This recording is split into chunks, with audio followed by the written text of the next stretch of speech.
नमस्कार दोस्तों, स्वागत है आपका चैनल में। Gautam solar Delhi based company है जिसने अपने सोलर ऑपरेशन स्टार्ट किए थे 1998 में। इसकी 4 फैक्ट्री हैं हरिद्वार में, और अगर रिसेंटली बात करूं तो ये अपनी कैपेसिटी को बढ़ा रहा है एंड इसने अनाउंस किया है कि बाय 2024 ये अपनी कैपेसिटी को 2 गीगावाट कर देगा। और ये जो कैपेसिटी से जो सोलर पैनल्स बनेंगे that would be approved under ALMM, approved list of module manufacture, जो कि गवर्नमेंट सर्टिफाइड लिस्ट होती है, और BIS सर्टिफाइड होंगे, ब्यूरो ऑफ इंडियन स्टैंडर्ड्स, जो कि एक बहुत अच्छी बात है। तो आज के इस वीडियो में हम गौतम सोलर पैनल्स की मोनोपल्स सीरीज की बात करेंगे। हालांकि ये दूसरी सीरीज बनाता है, लेकिन स्पेसिफिकली हम मोनोपल्स सीरीज की बात करेंगे कि इसके क्या फीचर्स हैं, क्या कैरेक्टरिस्टिक्स हैं, क्या बेनिफिट्स हैं। तो चलिए स्टार्ट करते हैं। सबसे पहले ये समझते हैं कि मोनोपल्स सोलर पैनल होता क्या है, किस तरीके से काम करता है। Monopulse solar panel just like any other solar panel, polycrystalline solar panel की तरह ही काम करता है। सूरज की रोशनी को एब्जॉर्ब करता है और उसे इलेक्ट्रिसिटी में बदलता है और हमारे इलेक्ट्रिकल अप्लायंसेस को रन करता है। पर इसके पास कुछ टेक्निकल एडवांटेजेस होती हैं because it is of latest technology, जिससे इसकी इंप्रूव्ड एफिशिएंसी होती है। लो लाइट कंडीशन में ये अच्छे से काम करता है और हीट लॉसेस इसमें कम होते हैं। अगर जिसके पास स्पेस कंस्ट्रेंट है उस टाइम पे भी ये आपको ज्यादा पावर आउटपुट बना के देता है। तो ये कुछ बेनिफिट्स हैं over conventional solar panels, monopulse solar panels के। अब ये किस तरीके से ये बेनिफिट्स मिलते हैं, ये कैसे इंप्रूव्ड एफिशिएंसी देता है, कैसे पावर इंप्रूव हो जाती है, उसको भी थोड़ा सा समझ लेते हैं कि मोनोपल किस तरीके से काम करता है। देखिए, मोनो का मतलब हो गया मोनोक्रिस्टलाइन सोलर पैनल या सोलर सेल, और पर केस पैसिवेटेड एमिटर रियर सेल, एक तरह की लेयर होती है जो कि मोनोक्रिस्टलाइन सोलर सेल के पीछे हम चिपका देते हैं। उससे होता क्या है, अब देखिए कोई भी एक सेल है, सेल के ऊपर जब सूरज की रोशनी पड़ती है तो 3-4 फिनोमेना होते हैं।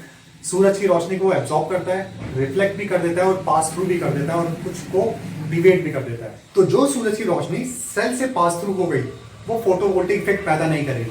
फोटोवोल्टिक इफेक्ट का मतलब कि वो इलेक्ट्रॉन्स को एक्साइट नहीं करेगी, जिससे इलेक्ट्रॉन्स इलेक्ट्रिसिटी में नहीं बदलेंगे। लेकिन अगर हम एक लेयर लगा दें इसके पीछे, सेल के पीछे, तो वो जो पास थ्रू किरण है उसको रोक लेती है और वापस रिफ्लेक्ट करके सेल के अंदर डाल देती है। जिससे क्या होता है, सेल उस किरण को एब्जॉर्ब कर लेता है और इलेक्ट्रॉन्स एक्साइट हो जाते हैं, जिससे फोटोवोल्टिक इफेक्ट जनरेट होता है। ज्यादा इलेक्ट्रॉन्स में मतलब ज्यादा करंट और ज्यादा पावर, इंप्रूव्ड एफिशिएंसी। तो इस तरीके से जो पैसिवेटेड लेयर होती है मोनोपल्स सेल में लगा देते हैं और उसकी इंप्रूव्ड एफिशिएंसी हो जाती है और इंप्रूव्ड हमें पावर मिलती है। तो इस तरीके से मोनोपल्स सोलर सेल टेक्नोलॉजी काम करती है। तो इन्होंने मोनोपल्स सोलर सेल टेक्नोलॉजी के सोलर पैनल्स यूज कर रहे हैं। ये अपने मोनोपल्स सेल में जो रिबन्स यूज कर रहे हैं वो सिलेंड्रिकल राउंड शेप के बजाय फ्लैट रिबन्स के। फ्लैट रिबन्स क्या करते हैं, वो सोलर सेल के ऊपर लगे होते हैं। इनका रिबन्स का काम क्या होता है, रिबन्स का काम होता है जो सोलर सेल करंट बनाते हैं उनको कलेक्ट करके ले जाते हैं और लोड तक पहुंचाते हैं। तो ये सेल के ऊपर ऐसे इस तरीके से लगे होते हैं, स्ट्रिप्स के फॉर्म में छोटे छोटे होते हैं।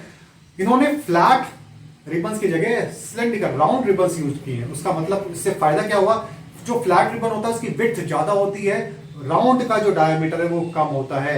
इससे फायदा ये होता है जो शेड होता है वो कम हो जाता है। अगर मैं सिलेंड्रिकल रिबन यूज कर रहा हूं पतला सा, चौड़े फ्लैट की बजाय अगर मैं पतला सा रिबन यूज कर रहा हूं तो क्या होगा, वो ज्यादा सूरज की रोशनी को अलाउ करेगा सोलर सेल के ऊपर पड़ने पर। जब ज्यादा सूरज की रोशनी पड़ेगी, उसको एक्सपोज एरिया ज्यादा मिल गया सनलाइट को, तो ज्यादा इलेक्ट्रिसिटी बनेगी, सोलर सेल अच्छे से काम करेगा। तो इन्होंने फ्लैट रिबन्स की जगह सिलेंड्रिकल या राउंड रिबन्स का यूज किया जिसका डायमीटर कम है, जिससे सोलर सेल ज्यादा सूरज की रोशनी एब्जॉर्ब करता है और ज्यादा इलेक्ट्रिसिटी प्रोड्यूस करता है। इंप्रूव्ड एफिशिएंसी उसकी होती है। अब बात करें, ये half cut solar cell technology use कर रहे हैं। देखिए इसमें क्या फायदा होता है, जब एक कन्वेंशनल सेल को, अगर एक सेल लेता हूं मैं, उसको मैं 2 बराबर हिस्सों में काट दूं तो वो हो गया हाफ कट सोलर सेल। उसको जोड़ने के बाद वो बन जाता है हाफ कट सोलर सेल। उसका फायदा क्या होता है, पहला फायदा ये होता है कि उसकी जो स्ट्रक्चर है वो स्ट्रक्चर उसका जो है मजबूत हो जाता है। किस तरीके से मजबूत हो जाता है, देखिए एक एग्जांपल समझते हैं। मैंने एक मान लेते हैं कांच है, शीशा है कुछ इतना बड़ा, और दूसरी तरफ मेरे पास टुकड़ा है शीशे का, उतनी डायमेंशन और उतनी मोटाई का, उसी मटेरियल का। तो कुछ एक सर्टेन हाइट से हम दोनों को ड्रॉप करते हैं। जो बड़ा वाला है ऑब्वियसली वो टूट जाएगा, जो छोटा वाला है वो नहीं टूटेगा, थोड़ा सा टूटेगा। तो सेम मटेरियल है लेकिन एक की स्ट्रक्चर और एक की जो स्ट्रेंथ है वो इंप्रूव हो गई। तो जो तोड़ने से, एक हाफ कट करने से जो स्ट्रक्चर स्ट्रेंथ होती है वो इंप्रूव हो जाती है। और दूसरा बेनिफिट क्या होता है, हीट लॉसेस कम हो जाते हैं, करंट की वजह से हीट लॉसेस कम हो जाते हैं। और ये शेड में भी बेटर काम करते हैं, बजाय जो फुल साइज के सेल्स होते हैं उनसे बेटर काम करते हैं शेड में भी। तो ये फायदा होता है half cut solar cell technology का, जो कि इन्होंने इनकॉर्पोरेट की है अपने इस मोनोपक सोलर पैनल्स में। Excellent PID performance, excellent anti PID performance. देखिए पीआईडी क्या होता है? PID is potential induced degradation. जब सिस्टम वोल्टेज बढ़ जाती है तो जो करंट जनरेट करते हैं सोलर पैनल, सोलर सेल जो करंट जनरेट करते हैं, कुछ करंट लीक होके फ्रेम से होता हुआ माउंटिंग स्ट्रक्चर से होता लीक होके चला जाता है, दैट इज वो करंट वेस्ट हो गया, हमारे लोड की तरफ नहीं गया। इसको बोलते हैं potential induced degradation. Potential that is voltage difference की वजह से जो डिग्रेडेशन हुई, इसको बोलते हैं पोटेंशियल इंड्यूस्ड डिग्रेडेशन। हालांकि इनिशियली कुछ इनिशियल ईयर्स में ये जो डिग्रेडेशन है इतनी प्रोमिनेंट नहीं होती, लेकिन लेटर ईयर्स में ये बहुत प्रोमिनेंट होती है। सोलर पैनल का 30 से 40% का जो पावर है वो ये खा जाती है। लेकिन गौतम के जो सोलर पैनल्स हैं उनकी एक्सीलेंट एंटी पीआईडी परफॉर्मेंस है, तो ये भी एक बहुत अच्छी बात है। अब बात करें मोनोपक सोलर पैनल्स और हाफ कट टेक्नोलॉजी है, तो ये एस्थेटिकली ये बहुत अच्छे लगते हैं, स्लीक डिजाइन के हैं, इट लुक गुड। इनकी अगर मैं बात करूं पावर रेंज की, तो इनके पास 144 सेल के सोलर पैनल्स हैं और 120 सेल के सोलर पैनल्स हैं हाफ कट। 144 सेल्स में अगर मैं बात करूं 560 वॉट के मैक्सिमम पावर दे रहे हैं, और अगर 120 वॉट में बात 120 सेल में बात करें तो ये 460 वॉट के सोलर पैनल दे रहे हैं। इनकी मैक्सिमम एफिशिएंसी है 21.68%, जो कि बहुत अच्छी बात है। अब बात करते हैं इसकी वारंटीज की, कि वारंटी देखिए वारंटी क्या होती है। सोलर पैनल जब आप खरीदते हो आपको दो तरह की वारंटी मिलती है, एक तो परफॉर्मेंस वारंटी और दूसरी प्रोडक्ट वारंटी।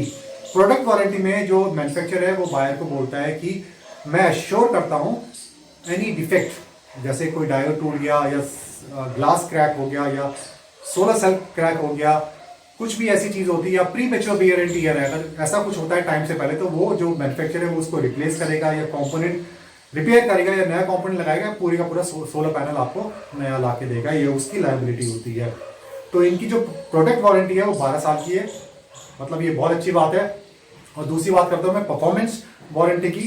परफॉर्मेंस वारंटी क्या होती है? कोई भी सोलर पैनल है उसकी जो परफॉर्मेंस है वो धीरे धीरे रिड्यूस होने लग जाती है टाइम के साथ, पर एक वारंटी देता है फिर भी मैन्युफैक्चरर कि after certain period of time ये जो परफॉर्मेंस है, ये सोलर पैनल की जो आउटपुट है इतने % रहेगी इसके पीमैक्स के।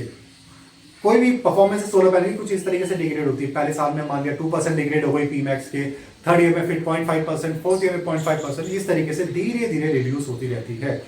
मैन्युफैक्चरर बोलता है कि रिड्यूस होने के बावजूद भी कुछ टाइम के बाद या आफ्टर 25 ईयर्स या आफ्टर 30 ईयर्स ये जो सोलर पैनल है आपका 80 या 85% बना के देगा पीमैक्स का।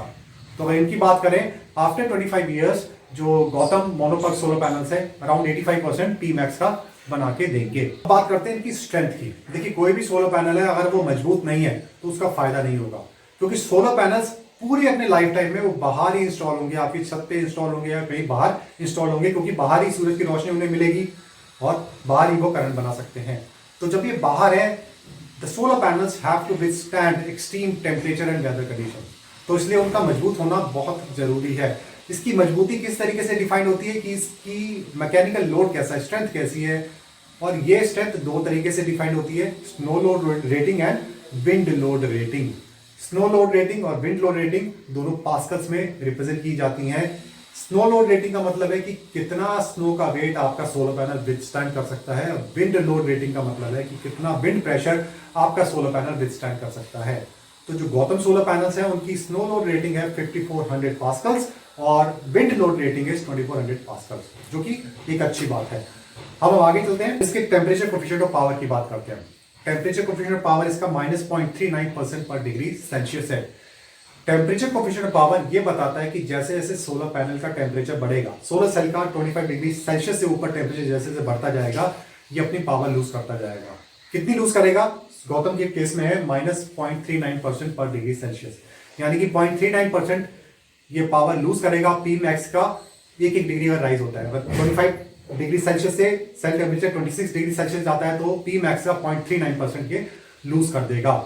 अब कुछ एग्जाम्पल समझते हैं। मान लिया कि अभी सेल का टेम्परेचर जो हमने सोलर पैनल लगाया है उसमें जो सेल टेम्परेचर है 65 डिग्री सेल्सियस चल रहा है, गर्मी है 65 डिग्री सेल्सियस चल रहा है, और टेम्परेचर कोफिशिएंट पावर है हमारा -0.39% पर डिग्री सेल्सियस। तो उसमें पावर लॉस कितना होगा परसेंटेज में, कुछ इस तरीके से करेंगे हम। 65 degree Celsius minus 25 degree Celsius, इसे ब्रैकेट में लेंगे into temperature coefficient power. Temperature coefficient power is -0.39% पर डिग्री सेल्सियस। तो जो वैल्यू निकल के आएगी वो आएगी 15.6%। तो जब इसका सेल, सोलर पैनल के जो सोलर सेल्स हैं 65 डिग्री सेल्सियस पे ऑपरेट कर रहे होंगे गौतम के, तो इसका जो पैनल है पी मैक्स का 15.6% लूज कर देगा। तो इस तरीके से टेम्परेचर कोफिशिएंट पावर को डिफाइन किया जाता है। जो एवरेज स्टैंडर्ड है, जो एवरेज वैल्यू है टेम्परेचर कोफिशिएंट पावर की, वो -0.40% पर डिग्री सेल्सियस है। इससे एवरेज से इनकी वैल्यू कम है, तो ये एक अच्छी बात है। अब हम बात करते हैं कि कितने यूनिट से ये बना के देगा। देखिए, जो यूनिट प्रोडक्शन है किसी भी सोलर पावर सिस्टम में, वो डिपेंड करती है फैक्टर्स पे कि आपकी सनलाइट कैसी है, सनलाइट इंटेंसिटी कैसी है, क्लाइमेट कैसा है, लोकेशन लैटिट्यूड क्या है और वेदर कंडीशंस कैसी हैं, उस पर डिपेंड करती है। तो अगर फिर भी हम बात करें एक गुड सनलाइट रीजन में, अगर उस दिन क्लियर सनी डे है, अच्छी सनलाइट है, तो 5 किलोवाट का सोलर पावर सिस्टम अगर हम गौतम के सोलर पैनल्स लगाते हैं तो 20 यूनिट से ऊपर बना के दे देंगे। तो ये भी बढ़िया बात है। तो इस तरीके से हम ये कंक्लूड कर सकते हैं। और जो गौतम सोलर है एक रिनाउंड ब्रांड है, 25 साल से ऊपर इसको एक्सपीरियंस है सोलर इंडस्ट्री में।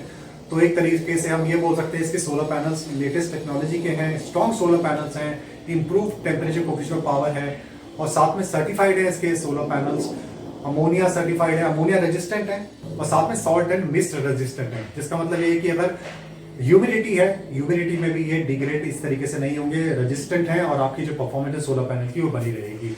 तो ओवरऑल एक स्ट्रॉन्ग कंटेंडर है Gautam solar Indian solar market में। अगर आप इसके सोलर पैनल लगाते हैं तो एक that would be a right choice, ऐसी बात नहीं है, बढ़िया चॉइस रहेगी इनके सोलर पैनल्स लगाना। तो ये Gautam solar panel mono PERC series की मैंने बात की, आई होप आपको पसंद आया होगा। और साथ में जो मेरी वेबसाइट है दैट इज www.solarvidyas.com, उसमें आप जाइए, उसमें बहुत सारे आर्टिकल्स मिलेंगे, that would be free of cost. अगर उसको पढ़िए, कोई चीज़ अगर समझ नहीं आती तो आप मुझसे क्वेरी कीजिए, I would be happy to answer your queries. चलिए, मैं दोबारा मिलता हूँ आपको किसी और वीडियो के साथ। Till then, good bye, thank you very much, have a nice day.